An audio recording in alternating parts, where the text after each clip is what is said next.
আজকে দুপুরে রান্না করব সামুদ্রিক কাঁকড়ার কষা। হ্যালো বন্ধুরা, তোমরা সবাই কেমন আছো? আশা করি ভালো আছো। প্রথমে আমি কয়েকটা সামুদ্রিক কাঁকড়া নিয়ে নিয়েছি। কাঁকড়াটা আগে থেকে খোসা এবং দাঁতটা কেটে রেখেছিলাম। এরপর একটা কাঁকড়াকে 4 টুকরো করে কেটে নিয়েছি। দিলে মশলাটা কিন্তু ভালোভাবে ভেতরে ঢুকে যাবে। এরপর ধুয়ে রাখা কাঁকড়ার মধ্যে লবণ আর হলুদ মাখিয়ে রেখে দিলাম। এরপর একে একে সবগুলো উপকরণ কেটে নেব কাঁকড়া কষার জন্য। এইদিকে আবার আদা আর রসুনটাও বেটে নিলাম। একবার হলেও এইরকম কাঁকড়া কষা বাড়িতে বানিয়ে খেতে খুবই অসাধারণ হয়। শুধুমাত্র সামুদ্রিক কাঁকড়া ছাড়াও তোমরা অন্য কোনো কাঁকড়া দিয়ে এরকম কষা বানাতে পারো।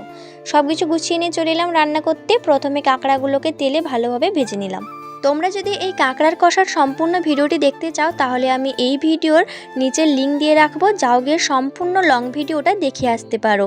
কারণ এই ছোট্ট শর্ট ভিডিওর মাধ্যমে সম্পূর্ণ রেসিপিটা দেওয়া কিন্তু সম্ভব হচ্ছিল না, তাই আমি লং ভিডিওটা করে রেখেছি, আপলোডও করে দিয়েছি, যাও গিয়ে তাড়াতাড়ি দেখে এসো। এরপর কাঁকড়াটাকে ভালোভাবে 4 থেকে 5 মিনিট কষিয়ে নিয়ে জল দিয়ে একটু ঢাকা দিয়ে রেখেছিলাম, তারপর নামিয়ে নিয়েছি।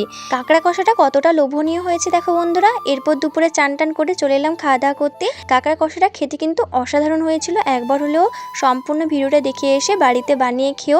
আমার এই ছোট্ট মিনি ব্লগটি কেমন লেগেছে কমেন্টে জানাবে। ভালো লাগলে লাইক কমেন্ট শেয়ার করে দিও। আজকের মতো টাটা বন্ধুরা।